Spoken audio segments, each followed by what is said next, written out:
Guarantee. ಇದು guarantee news, ಸುದ್ದಿ ಖಚಿತ, ನ್ಯಾಯ ನಿಶ್ಚಿತ. ನಾನು ಕೀರ್ತಿ ಪಾಟೀಲ್.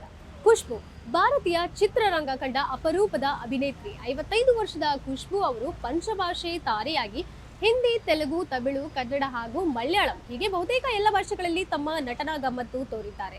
ಕಳೆದ 40 ವರ್ಷಗಳಿಂದ ಚೆನ್ನೈನಲ್ಲಿ ನೆಲೆಸಿರುವಂತಹ ಖುಷ್ಬು ಹುಟ್ಟಿ ಬೆಳೆದಿದ್ದೆಲ್ಲ ಮುಂಬೈ. 1990ರ ದಶಕದಲ್ಲೇ ಬಾಲ ನಟಿಯಾಗಿ ಬಣ್ಣ ಹಚ್ಚಿದ ಖುಷ್ಬು ಹತ್ತಾರು ಚಿತ್ರಗಳಲ್ಲಿ ತಾನು ಭವಿಷ್ಯದ ಅಭಿನೇತ್ರಿ ಅನ್ನೋದನ್ನ ನೋಡುಗರಿಗೆ ಮನವರಿಕೆ ಮಾಡ್ತಾರೆ. ಅದರಂತೆ 1985ರಲ್ಲಿ ಜಾನು ಅನ್ನೋ ಹಿಂದಿ ಚಿತ್ರದ ಮುಖೇನ ನಟಿಯಾಗಿ ಬಾಲಿವುಡ್ನಿಂದಲೇ ಲಾಂಚ್ ಆಗ್ತಾರೆ. ಮುಂದೆ ನಡೆದಿದ್ದೆಲ್ಲ ಇತಿಹಾಸ. ಈಕೆ 80 ಹಾಗೂ 90 ದಶಕದ ಮೋಸ್ಟ್ ಡಿಮ್ಯಾಂಡಿಂಗ್ ಬಹುಭಾಷಾ ನಟಿಮಣಿ. ಬರೀ ಬಣ್ಣದ ಲೋಕಕ್ಕಷ್ಟೇ ಸೀಮಿತವಾಗದ ಖುಷ್ಬು ರಾಷ್ಟ್ರೀಯ ಪಕ್ಷ ಕಾಂಗ್ರೆಸ್ನಲ್ಲೂ ಗುರುತಿಸಿಕೊಳ್ತಾರೆ. ಕಳೆದ 5 ವರ್ಷಗಳಿಂದ ಬಿಜೆಪಿಯಲ್ಲಿ ಸಕ್ರಿಯರಾಗಿರುವಂತಹ ನಟಿ ಖುಷ್ಬು ಮೋದಿ ಸಿದ್ಧಾಂತಗಳನ್ನ ಚಾಚೂ ತಪ್ಪದೆ ಪಾಲಿಸುತ್ತಿದ್ದಾರೆ. ಇನ್ನು ಕನ್ನಡ ಚಿತ್ರರಂಗದೊಂದಿಗೆ ಖುಷ್ಬುಗೆ ವಿಶೇಷವಾದ ನಂಟಿದೆ. 1987ರಲ್ಲಿ ನಮ್ಮ ಚಂದನವರಕ್ಕೂ ಕಾಲಿಟ್ಟ ಖುಷ್ಬು ರಣಧೀರ ಸಿನಿಮಾದಿಂದ ಬ್ಯಾಕ್ ಟು ಬ್ಯಾಕ್ ಕನ್ನಡ ಚಿತ್ರಗಳನ್ನ ಮಾಡ್ತಾರೆ. ಅಂಜದ ಗಂಡು, ಯುಗ ಪುರುಷ, ಪ್ರೇಮಾಗ್ನಿ, ಹೃದಯ ಗೀತೆ, ರುದ್ರ, ತಾಳಿಗಾಗಿ, ಗಗನ, ಕಲಿಯುಗ, ಬೀಬ, ಒಂಟಿ ಸಲಗ ಹೀಗೆ ಸಾಲು ಸಾಲು ಕನ್ನಡ ಚಿತ್ರಗಳಲ್ಲಿ ನಟಿಸುವ ಮೂಲಕ ಕನ್ನಡದ ಮನೆ ಮಗಳಾಗ್ತಾರೆ. ಅದಾದ ಬಳಿಕವೂ ಪುಂಡರ ಗಂಡ, ಶಾಂತಿ ಕ್ರಾಂತಿ, ಅಭಿಜಿತ್, ಪಾಳೆಗಾರ, ಜೀವನದಿ, ಮಹಾ ಎಡಬಿಡಂಗಿ, ಚಾಮುಂಡಿ, ಆಂಟಿ ಪ್ರೀತ್ಸೆ, ಮ್ಯಾಜಿಕ್ ಅಜ್ಜಿ, ಜನನಿ, ನಾನಲ್ಲ ಅನ್ನುವಂತಹ ಸಾಕಷ್ಟು ಚಿತ್ರಗಳನ್ನ ಮಾಡ್ತಾರೆ. ಬೆಳ್ಳಿತೆರೆ ರಾಜಕಾರಣದ ಜೊತೆಗೆ ಕಿರುತೆರೆಯಲ್ಲೂ ಬ್ಯುಸಿ ಆದಂತಹ ಖುಷ್ಬು ಸೀರಿಯಲ್ಗಳಲ್ಲೂ ನಟಿಸ್ತಿದ್ದಾರೆ. ಅಲ್ಲದೆ ಒಂದಷ್ಟು ಶೋಗಳಲ್ಲಿ ಹೋಸ್ಟ್ ಆಗಿ, ಜಡ್ಜ್ ಆಗಿಯೂ ಕಾರ್ಯನಿರ್ವಹಿಸುತ್ತಿದ್ದಾರೆ. ಖುಷ್ಬು ಅಂದ್ರೆ ಕನ್ಯಾಕುಮಾರಿಯಿಂದ ಕಾಶ್ಮೀರದವರೆಗೂ ಈಕೆ ನಮ್ಮ ನೆಲದ ಹೆಣ್ಣು ಮಗಳು ಅನ್ನೋ ಪ್ರೀತಿ, ಗೌರವ, ಅಭಿಮಾನವಿದೆ. ಇಂತಹ ಖುಷ್ಬು ಒಮ್ಮೆ ಕೇವಲ 36,000 ರೂಪಾಯಿಗಳ ಬಿಲ್ ಕಟ್ಟಲಾಗದೆ ಒದ್ದಾಡಿದ ನಿದರ್ಶನ ಹೊಂದಿದೆ ಅಂದ್ರೆ ನೀವು ನಂಬಲೇಬೇಕು. ಹೌದು, ಇದನ್ನ ನಾವು ಹೇಳ್ತಿರೋದಲ್ಲ, ಸ್ವತಃ ಖುಷ್ಬು ಅವರೇ ಹೇಳಿರುವಂಥದ್ದು. ಇತ್ತೀಚೆಗೆ 80ರ ದಶಕದ ರೋಚಕ ಘಟನೆಯನ್ನ ಮುಕ್ತವಾಗಿ ಸಂದರ್ಶನವೊಂದರಲ್ಲಿ ಹಂಚಿಕೊಂಡಿದ್ದಾರೆ ಖುಷ್ಬು. ಅದು 1987ರ ಇಸ್ವಿ. ಆಗ ಖುಷ್ಬುಗೆ ಇನ್ನು 17 ವರ್ಷ. ಅಮ್ಮನೊಂದಿಗೆ ಚೆನ್ನೈಗೆ ಬಂದು ಚಿತ್ರರಂಗದಲ್ಲಿ ಆಕೆ ಬದುಕು ಕಟ್ಟಿಕೊಳ್ಳುವ ಮನಸ್ಸು ಮಾಡಿದ್ರು. ಅಂತಹ ಕಾಲಘಟ್ಟ. ಇನ್ನು ಕನ್ನಡ ಚಿತ್ರರಂಗಕ್ಕೆ ಆಕೆ ಬಲಗಾಲಿಟ್ಟಿದ್ದ ಪರ್ವವದು. ಕನ್ನಡ ಚಿತ್ರರಂಗಕ್ಕೆ ಅಪಾರವಾದಂತಹ ಕೊಡುಗೆ ನೀಡಿದಂತಹ ನಟ ಕ್ರೇಜಿ ಸ್ಟಾರ್ ರವಿಚಂದ್ರನ್ ಅವರ ತಂದೆ ಖ್ಯಾತ ನಿರ್ಮಾಪಕ ಎನ್ ವೀರಸ್ವಾಮಿ ನಿರ್ಮಾಣದ ರಣಧೀರ ಚಿತ್ರದ ಶೂಟಿಂಗ್ ಸಮಯದಲ್ಲಿ ಖುಷ್ಬು ಬಾಳಲ್ಲಿ ಒಂದು ಮರೆಯಲಾಗದಂತಹ ಘಟನೆ ನಡೆಯುತ್ತೆ. ಅದನ್ನ ಸ್ವತಃ ಖುಷ್ಬು ಅವರೇ ಮುಕ್ತವಾಗಿ 38 ವರ್ಷಗಳ ಬಳಿಕ ಹಂಚಿಕೊಂಡಿದ್ದಾರೆ. ಚೆನ್ನೈನ AVM ಸ್ಟುಡಿಯೋದಲ್ಲಿ ರಣಧೀರ ಚಿತ್ರದ ಶೂಟಿಂಗ್ ನಡೀತಿರುತ್ತೆ. ಒಂದು ದಿನ ಶೂಟಿಂಗ್ ಸೆಟ್ಗೆ ಎಂಟ್ರಿ ಕೊಟ್ಟಂತಹ ಖುಷ್ಬು ಮುಖದಲ್ಲಿ ನಗು ಇರೋದಿಲ್ಲ. ಆಕೆಯ ಮನಸ್ಸು ತುಂಬಾ ಭಾರವಾಗಿರುತ್ತೆ.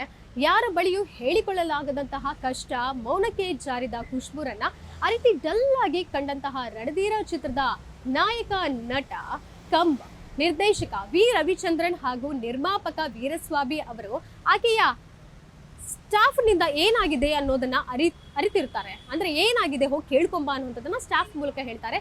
ಇಷ್ಟಕ್ಕೂ ಅಂಥದ್ದೇನಾಯಿತು ಅಂದರೆ ಅಲ್ಲಿ AVM ಸ್ಟುಡಿಯೋ ಪಕ್ಕದಲ್ಲಿರುವಂತಹ ವಿಜಯ ಆಸ್ಪತ್ರೆಯಲ್ಲಿ ಖುಷ್ಬು ಅವರ ತಾಯಿ ಅನಾರೋಗ್ಯದಿಂದ ಬಳಲುತ್ತಿರ್ತಾರೆ. ಆಕೆಯ ಚಿಕಿತ್ಸೆ ನೀಡಿ ತಕ್ಕ ಮಟ್ಟಿಗೆ ಗುಣವೂ ಆಗಿರ್ತಾರೆ. ಆದರೆ 36,000 ರೂಪಾಯಿ ಬಿಲ್ ಪಾವತಿಸಿ ಡಿಸ್ಚಾರ್ಜ್ ಮಾಡಿಕೊಂಡು ಹೋಗಲು ಹೇಳಿರ್ತಾರೆ ಡಾಕ್ಟರ್. ಆದರೆ ಖುಷ್ಬು ಕೈಯಲ್ಲಿ ಕಾಸಿಲ್ಲ. ಹೀಗಾಗಿ ಅವರ ತಾಯಿ ಆಸ್ಪತ್ರೆಯಲ್ಲೇ ಇರ್ತಾರೆ, ಡಿಸ್ಚಾರ್ಜ್ ಕೂಡ ಮಾಡಿರೋದಿಲ್ಲ. ಈ ವಿಷಯ ತಿಳಿದ ರವಿಚಂದ್ರನ್ ಹಾಗೂ ಅವರ ತಂದೆ ವೀರಸ್ವಾಮಿ ಅವರು ಖುಷ್ಬುಗೂ ತಿಳಿಯದಂತೆ ಆಸ್ಪತ್ರೆಗೆ ಹೋಗಿ ಖುಷ್ಬು ತಾಯಿಯನ್ನ ಭೇಟಿ ಮಾಡಿ 36,000 ರೂಪಾಯಿ ಮೊತ್ತದ ಬಿಲ್ ಪಾವತಿಸಿ ಆಕೆಯನ್ನ ಮನೆಗೂ ಬಿಟ್ಟು ಬರ್ತಾರೆ. ನಂತರ ಸೆಟ್ಗೆ ಮರಳಿ ಇಂತಹ ವಿಷಯವನ್ನ ನಮ್ಮ ಬಳಿ ಯಾಕೆ ಹೇಳಿಲ್ಲ ಅಂತ ಖುಷ್ಬು ಬಳಿ ಜಗಳ ಕೂಡ ಮಾಡ್ತಾರೆ. 36,000 ರೂಪಾಯಿ ಈ ದಿನಕ್ಕೆ ಸಣ್ಣ ಮೊತ್ತದ ಹಣವೇ ಇರಬಹುದು. ಆದರೆ 1987ರಲ್ಲಿ ಅದು ಕೋಟಿ ಸಮಾನ. ಅಂತಹ ಕಡು ಕಷ್ಟದಲ್ಲಿ ಖುಷ್ಬು ಫ್ಯಾಮಿಲಿ ಜೊತೆ ನಿಂತ ಟ್ರೆಂಡ್ ಸೆಟ್ಟರ್, ದಿ ಶೋಮ್ಯಾನ್ ಕನಸುಗಾರ ಡಾಕ್ಟರ್ ವಿ ರವಿಚಂದ್ರನ್ ಹಾಗೂ ಅವರ ತಂದೆಯನ್ನ ಈಗ ನೆನೆದಿರೋ ಖುಷ್ಬು ನಿಜಕ್ಕೂ ದೊಡ್ಡ ಮನಸ್ಸಿನ ದೊಡ್ಡ ತಾರೆ. ಹತ್ತಿದ ಏಣಿಯನ್ನ ಒದೆಯೋ ಈ ಕಾಲಘಟ್ಟದಲ್ಲಿ ಖುಷ್ಬು ಅವರು ಈ ರೀತಿ ಮಾಡಿದ ಸಹಾಯವನ್ನು ನೆನೆದು ಗ್ರೇಟ್ ಅನಿಸಿಕೊಂಡಿದ್ದಾರೆ. ನಾವು ಯಾವಾಗಲೂ ಎಲ್ಲಿಂದ ಬಂದ್ವಿ, ಹೇಗೆ ಬಂದ್ವಿ ಅನ್ನೋದನ್ನ ಮರೆಯಬಾರದು ಅನ್ನೋದನ್ನ ನೀತಿ ಪಾಠವನ್ನಾಗಿ ಹೇಳ್ಕೊಟ್ಟಿದ್ದಾರೆ. ಅಷ್ಟೇ ಅಲ್ಲ, ಸಹಾಯ ಮಾಡಿದವರಿಗೆ ಸಣ್ಣದೊಂದು ಕೃತಜ್ಞತೆ ಭಾವ ಇರಬೇಕು. ಇನ್ನು ರವಿಚಂದ್ರನ್ ಅವರು ಆ ಕಾಲಕ್ಕೆ ಕನ್ನಡ ಚಿತ್ರಕ್ಕೆ ಹೊಸ ದಿಕ್ಕು ದೆಸೆ ತೋರಿಸಿದವರು, ವಿನೂತನ ಪ್ರಯೋಗಗಳನ್ನ ಮಾಡಿದವರು. ಈ ರೀತಿ ಸಾವಿರಾರು ಮಂದಿಗೆ ಸಹಾಯ ಮಾಡಿದೆ ಈಶ್ವರಿ ಪ್ರೊಡಕ್ಷನ್ಸ್, ಜೊತೆಗೆ ವೀರಸ್ವಾಮಿ ಹಾಗೂ ರವಿಚಂದ್ರನ್ ಅವರು. ಇದಲ್ಲವೇ ಮಾನವೀಯತೆ, ಇದಲ್ಲವೇ ರಿಯಲ್ ಹೀರೋಯಿಸಂ, ಇದಲ್ಲವೇ ಸಾರ್ಥಕ ಜೀವನ. ಇದೆಷ್ಟು ಇವತ್ತಿನ ಅಪ್ಡೇಟ್ ಆಗಿತ್ತು. ಖುಷ್ಬು ಅವರು ಅಂದು ನಡೆದಂತಹ ಘಟನೆಯನ್ನ ಇವತ್ತು ಈ ಕಾಲಘಟ್ಟದಲ್ಲಿ 2025ರಲ್ಲಿ ಹೇಳ್ಕೊಂಡಿರುವಂಥದ್ದು. ಕ್ಯಾಮ್ರಾ ಪರ್ಸನ್ ರೂಪೇಶ್ ಜೊತೆಗೆ ಕೀರ್ತಿ ಪಾಟೀಲ್, ಗ್ಯಾನ್ಚಿ ನ್ಯೂಸ್, ಬೆಂಗಳೂರು. ಗ್ಯಾರಂಟಿ ನ್ಯೂಸ್, ಸುದ್ದಿ ಖಚಿತ, ನ್ಯಾಯ ನಿಶ್ಚಿತ.